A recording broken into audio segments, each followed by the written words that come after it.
roi Salomon est devenu largement connu dans l'histoire pour son incroyable sagesse qui a impressionné le monde de sa journée. Ses richesses qui ont fait de lui le roi le plus prospère d'Israël, ses grandes constructions, en particulier le temple de Jérusalem, et aussi par son nombre absurde de femmes. Aucun roi biblique d'Israël n'avait plus de femmes que Salomon. Il y avait 700 femmes et 300 concubines, nombre qui intrigue de nombreux lecteurs bibliques. Certaines personnes, particulièrement motivées par le péché de leur cœur, considèrent cette quantité de mariages de Salomon comme source de plaisir. Mais la vérité est que c'était la source de leur chute. Les femmes de Salomon, y compris la plupart d'entre elles, étaient le résultat de mariages interdits, étaient au centre de l'échec qui dépassait l'énorme splendeur de leur règne. Et dans cette vidéo, vous saurez pourquoi Salomon avait tant d'épouses, qui étaient ses femmes, et quel a été l'impact de ces relations sur votre vie. Si tu ne me connais pas, je m'appelle Daniel Konejero. La première chose que nous devons comprendre est que les épouses de Salomon étaient, principalement, des princesses étrangères que le roi Israël est sorti dans le cadre d'alliances politiques avec les pays voisins.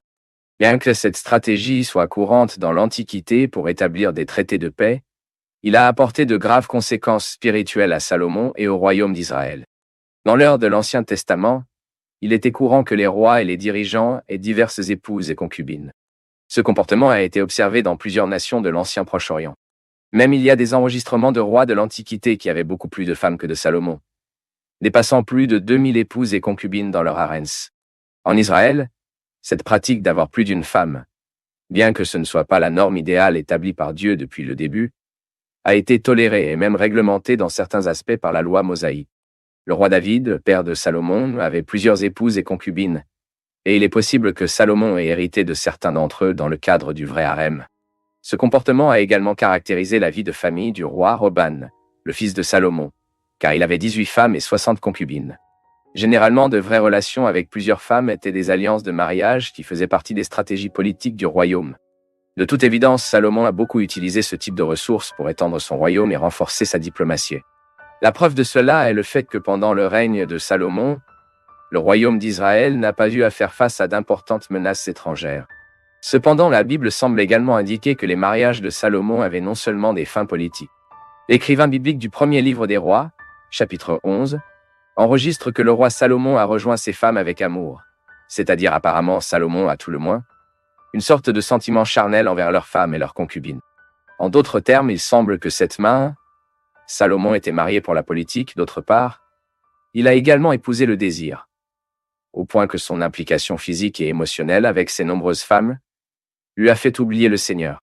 Bien que la Bible enregistre que Salomon avait 700 femmes et 300 concubines, curieusement, un seul d'entre eux avait son nom cité dans le texte biblique, Naama, une femme ammonite. La plupart des chercheurs conviennent que Naama a probablement été la première épouse de Salomon. C'est parce qu'elle était la mère reine de Roboam, l'héritier du prince à Salomon, né avant de prendre le trône de Jérusalem à la place de David. Ensuite, la Bible mentionne que Salomon a épousé la fille de Pharaon d'Égypte. Le texte biblique n'informe pas le nom de cette femme et pas même le nom de son père. Cependant, de nombreux interprètes croient que peut-être ce pharaon qui est devenu le père de Salomon dans la faille était un des derniers pharaons de la 21e dynastie égyptienne. Les autres épouses de Salomon étaient des femmes de différentes nationalités. Le récit biblique informe que Salomon aimait de nombreuses femmes étrangères au-delà de la fille de Pharaon d'Égypte, comme les Moabites, les Ammonites, les Édomites, les Sidonies et les Tyles. Il y a aussi une discussion entre les chercheurs sur la femme Sulamite qui, aux côtés de son mari, joue dans le texte poétique du livre de décantation du livre de Salomon.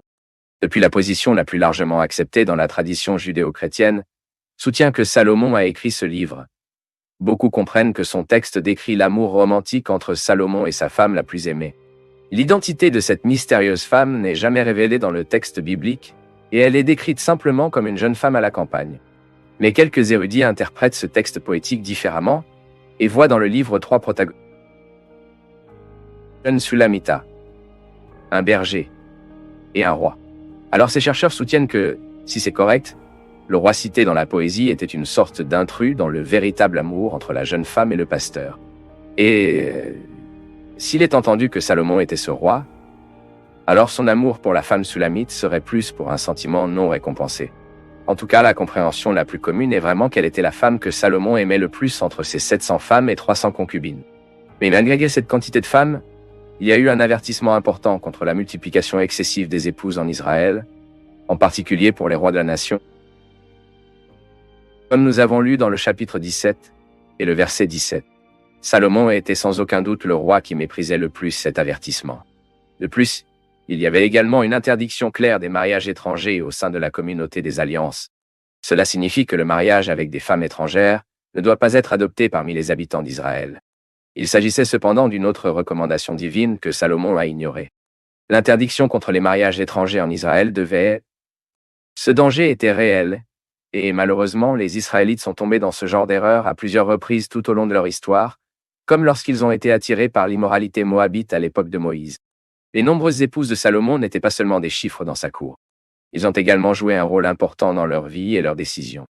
Les épouses étrangères de Salomon ont amené à Israël leurs pratiques religieuses païennes. Et au fil du temps, ils ont influencé Salomon à s'écarter de Dieu et à construire des autels pour les dieux étrangères. Cela signifie qu'il a non seulement toléré l'idolâtrie de ses femmes, mais a également participé à ses pratiques païennes. Salomon a suivi les divinités comme Astaroth, la déesse de l'amour et de la fertilité du peuple de Tyr et Sidon, et Milcom, le dieu national d'Ammon. Ces divinités étaient souvent associées à des rituels dégradants, immoraux et abominables qui pourraient même impliquer des sacrifices humains. Le roi Salomon, en autorisant et en participant à ces rituels, non seulement désobéit au Seigneur, mais a également mis en danger l'intégrité spirituelle de tout le royaume d'Israël. Salomon, qui a déjà été béni d'une sagesse inégalée à l'aube de son règne, a permis à son état spirituel de corrompre. Son mariage avec des femmes incrédules a été une violation claire de la loi divine, et cette désobéissance a eu des conséquences dévastatrices. Son cœur, qui était autrefois totalement dédié au Seigneur, est devenu divisé. Le départ de ce Salomon du vrai Dieu l'a conduit à l'idolâtrie et à l'apostasie. Et cela a abouti à la division du royaume d'Israël à l'époque du règne de Roboam. Salomon était sans aucun doute l'un des rois les plus sages, prospères et puissants que le monde ait jamais vus.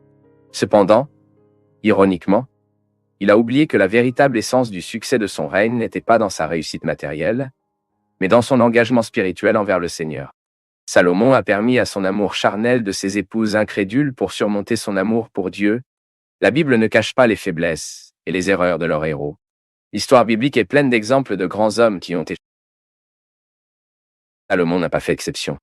Il était un de plus parmi ceux qui ont eu un début prometteur et une fin mélancolique. Dieu, dans sa justice, a permis aux adversités d'émerger contre Salomon en raison de sa désobéissance. Cependant, la miséricorde de Dieu a prévalu malgré l'échec de Salomon. Pour le bien de David, Dieu a promis qu'il ne retirerait pas le royaume de Salomon pendant sa vie et que la dynastie de David serait préservée. Et compte tenu de tout cela, l'histoire des épouses de Salomon peut servir un objectif pédagogique et enseigner aux lecteurs de la Bible que leurs choix, en particulier en ce qui concerne leurs relations, ont des conséquences durables dans leur vie. Le vieil écrivain sage du chapitre 18 du livre des Proverbes, qui était peut-être le Salomon lui-même, a écrit que celui qui pense qu'une femme trouve quelque chose d'excellent et a reçu une bénédiction du Seigneur. Si c'est Salomon qui a écrit ces mots, alors peut-être à un moment donné, il a dû comprendre qu'il n'avait pas besoin de 700 femmes et 300 concubines. Il était suffisant pour lui d'être un dans une relation bénie par le Seigneur.